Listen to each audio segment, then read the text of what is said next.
Hello बच्चों, स्वागत है आपका हैप्टिक स्टडी चैनल पर। आज मैं आपको चैप्टर नंबर 9 घर्षण इसके क्वेश्चन आंसर कराने जा रहा हूँ। इस चैप्टर की जो समरी है वो मैंने आपको करा दी है। अगर आपने वो नहीं देखी तो आप प्लीज़ मेरी प्लेलिस्ट में जाकर उसे देख लीजिएगा। तो आइए हम इसके क्वेश्चन आंसर देखते हैं और सबसे पहला जो क्वेश्चन है वो देखते हैं। फर्स्ट क्वेश्चन में आपसे पूछा गया है रेगिस्तान है, तो आपको इन रेगिस्तानों को भरने हैं। तो इसमें सबसे पहला रेगिस्तान है कि घर्षण एक दूसरे के संपर्क में रखी दो वस्तुओं के पृष्ठों के बीच में किस चीज का विरोध करता है। तो वो किसका विरोध करता है? जो इन दोनों पृष्ठों के बीच जो गति होती है इसका विरोध करता है। नेक्स्ट है कि घर्षण पृष्ठों की डैश पर निर्भर करता है। जो पृष्ठ होते हैं उसकी चिकनेपन जो होता है उस पे निर्भर करता है। अगला है कि घर्षण से क्या उत्पन्न होती है? ऊष्मा, गर्माहट जो होती है। गर्म, अगर आप किसी भी दो चीज़ों को रगड़ेंगे तो आपको थोड़ी उस पर हाथ लगा के देखेंगे तो कैसा लगेगा? गरम गरम सा लगेगा। तो घर्षण क्या करता है? ऊष्मा को उत्पन्न करता है। इसके बाद कैरम बोर्ड पर यदि हम पाउडर छिड़कते हैं तो उसको छिड़कने से घर्षण डैश हो जाता है, कम हो जाता है। ठीक है, पाउडर को जब छिड़का जाता है तो उस पर जो घर्षण है वो क्या लगता है? कम लगता है। सर्पी घर्षण स्टैटिक घर्षण से क्या होता है? कम होता है। तो यहाँ पे क्या लिखेंगे? कम लिखेंगे। इसके बाद आपका दूसरा प्रश्न है कि चार बच्चों को लोटनिंग, स्टैटिक तथा सर्पी घर्षण के कारण बलों को घटते क्रम में व्यवस्थित करने के लिए कहा गया। तो इस सही व्यवस्था को आपको बताना है, इसमें से सही कौन सा है जो सही अरेंज है। तो वो कौन सा है? स्टैटिक, सर्पी और लोटनिंग जो है ये सही व्यवस्थित है। इसके बाद नेक्स्ट प्रश्न है प्रश्न नंबर 3। आलिदा अपने खिलौने कार को संगमरमर के सूखे फर्श या संगमरमर के गीले फर्श पर बिछे समाचार पत्र तथा तौलिए पर चलाती है। इन सब जगहों पर चलाती है। कार पर विभिन्न पृष्ठ द्वारा लगाए गए घर्षण बल का प्रभाव जो होता है वो बढ़ता है। उसे बढ़ते क्रम क्या होगा? इस पर से कौन सा बढ़ते क्रम होगा? तो इन चारों में से सही आंसर आपका कौन सा है? तौलिया, समाचार पत्र, संगमरमर और संगमरमर का जो गीला फर्श है उस पे ज़्यादा लगेगा। ठीक है, तो यानी कि जो आपका गा है वो आपका सही आंसर है। इसी बार मान लीजिए आप अपने डेस्क को थोड़ा झुकाते हैं और उस पर रखी कोई पुस्तक नीचे की ओर सरकने शुरू कर देगी। जैसे ही हम देखें डेस्क को झुकाएंगे तो पुस्तक क्या होगी? नीचे की ओर सरकेगी। तो जो इस पे घर्षण बल होगा वो दिशा बतानी है कि कौन सी दिशा वो होगी। तो नीचे की दिशा में सरकने वाली पुस्तक घर्षण बल क्या होगी? लंबवत ऊपर से दिशा में लगता है। ठीक है, तो लंबवत रूप में कहाँ लगेगा? ऊपर दिशा की ओर लगेगा घर्षण बल, क्योंकि वो क्या है नीचे की ओर जाएगा तो जो बल क्या लगेगा वो ऊपर की तरफ लगेगा, घर्षण बल। इसके बाद अगला प्रश्न है 5वां। मान लीजिए दुर्घटनावश साबुन के पानी से भरी बाल्टी संगमरमर के किसी फर्श पर क्या होगा? एकदम से उलट जाए। इस गीले फर्श पर आपके लिए चलना क्या होता है? आसान होगा या कठिन? अपने उत्तर का कारण स्पष्ट कीजिए। देखिए, जब भी साबुन के पानी को अगर फर्श पे गिरा जाएगा तो हमारा चलना क्या होता है? मुश्किल होता है, क्योंकि हम फिसलेंगे बार बार, क्योंकि साबुन का पानी फर्श को चिकना बना देगा और घर्षण बल को कम कर देगा।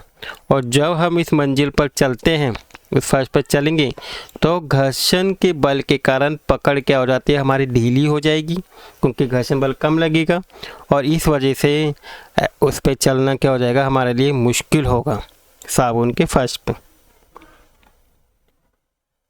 इसके बाद आपका नेक्स्ट प्रश्न आता है बच्चों, प्रश्न नंबर 6। खिलाड़ी कीलेदार जूते यानी कि स्पाइक्स जो होते हैं उसको क्यों पहनते हैं?